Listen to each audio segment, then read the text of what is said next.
ما از جایهای زیاد شنیدیم که مسلمانان در وقت مردن در قبر مقصد که قبر گفتن که زیر میکنه، یعنی که تنگ میشود.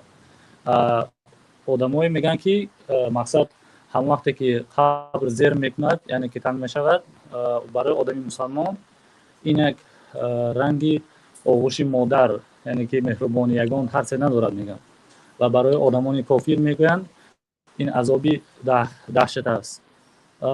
همین رو میخواستم کمتر صحیحتر میفهموندید. قبر فشردن دارد. قبر این للقبر ضمه. قبر یا مراتبه همه رو میجقد گفتند و گفتند که جناب رسول الله صلی الله علیه وسلم لو نجا منها احدا لنجا سعد.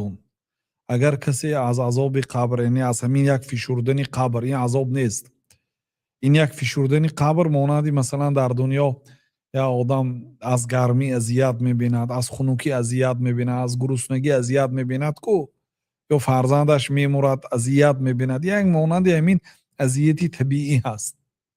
قبر یک نوع فشردنی دارد که اگر یگان آدم از همون فشردن نجات میافت، هر آینه سعد ابن معاذ نجات میافت. مادامی که سعد ابن معاذ را قبر یک مراتبه یک فشرده سر داد، بدانید که همه را قبر فشرده سر میدهد.